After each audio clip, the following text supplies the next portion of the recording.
Lockdown के नतीजा से घर भर गइल बारे भतीजा से। लॉकडाउन के नतीजा से टोला भर गइल भतीजी भतीजा से। आई भैया प्रणाम, नमस्कार, सलाम, कैसे हो सब। हम आप सबके बीच राइटर संदीप रंगरसिया एक बार फिर से आज लॉकडाउन के ऊपर गाना लेके आइल बनी। आप सब खातिर लेके आइल बनी गाना। ही नया ट्रैक बटे और नया ट्रैक आज सुनावता नहीं हम।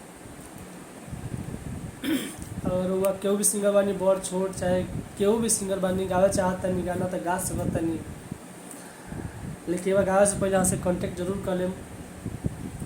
आई गाना का हम स्टार्ट करता नहीं। और एक बार रिक्वेस्ट बा कि अगर चैनल पर नया बानी तो चैनल सब्सक्राइब कर लेम।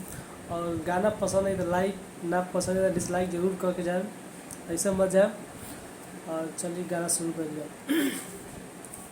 लॉकडाउन के नतीजा से घर भर गइल बारे भतीजा से।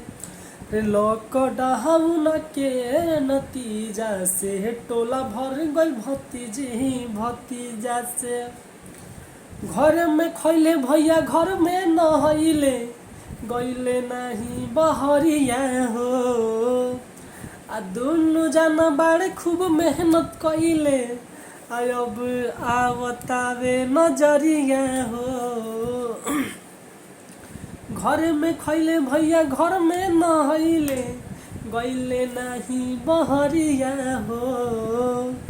आ दुनु जना बाड़े खूब मेहनत कइले, अब आवतावे नजरिया हो।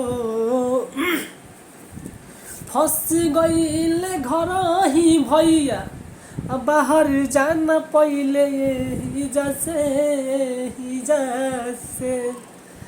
त लॉकडाउन के नतीजा से टोला भर गइल भतीजी भतीजा से। अरे लॉकडाउन के नतीजा से घर भर गइल भतीजी भतीजा से। और वही गाना पसंद बा तो गाई, बेफिक्र हो गाई। और हम एक लास्ट अंतरा दे देम, हमसे कांटेक्ट करी रहुआ। और वो गाँव चाहता नहीं तो हम अपन ईमेल आई डी देते नहीं गाई गाँव चाहते नहीं करता।